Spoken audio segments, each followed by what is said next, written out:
Hello बच्चों, चलिए प्रश्न को समझते हैं। प्रश्न है आपके सामने कि किसी एल्केन की क्लोरीन से यूवी क्रिया पर मोनोक्लोरो एल्केन प्राप्त होता है तो एल्केन होगा।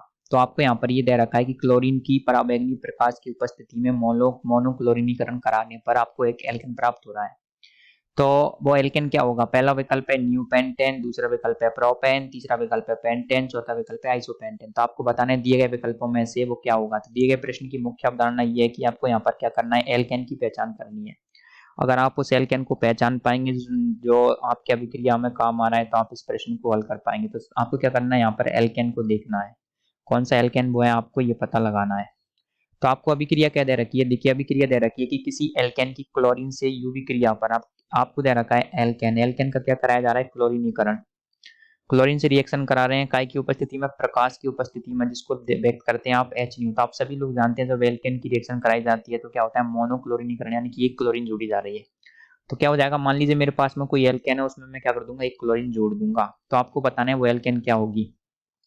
तो पहला विकल्प दे रखा है न्यू पेंटेन। देखिए न्यू पेंटेन होगा meth eth prop but pent, ये होता है आपके न्यू पेंटेन। तो न्यू पेंटेन में आप देखोगे सारे की सारे कार्बन क्या है, समान हो जाएंगे, CH3 CH3 CH3। मैं कहीं पे भी किसी भी हाइड्रोजन को हटा करके क्या करूं, क्लोरीन जोड़ना चाहूं, चाहे वो मेरा हाइड्रोजन नंबर कार्बन नंबर 1 हो, 2 हो, 3 हो या फिर 4 हो, किसी भी कार्बन से हाइड्रोजन हटा करके अगर मैं क्लोरीन जोड़ूंगा ना, -H+Cl करूंगा, तो मुझे प्राप्त होना चाहिए, यहाँ पर देखिए यहाँ पर प्राप्त हो जाएगा CH2Cl।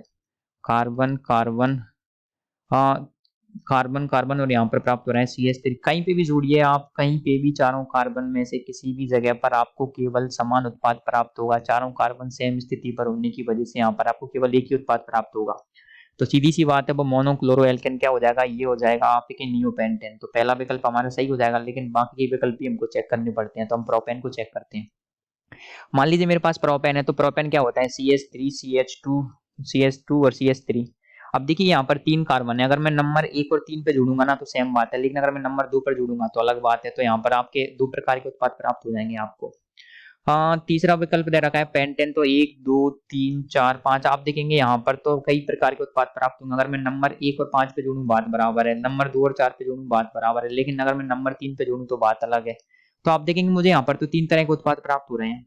तो ये भी नहीं होगा हमारा उत्तर। हमको प्रश्न में दे रखा है कि केवल एक प्रकार का उत्पाद प्राप्त हो। देखिए ये वाले दोनों कार्बन सेम हो जाएंगे, और ये कार्बन सेम हो जाएंगे, और यहाँ पर अलग हो जाएगा।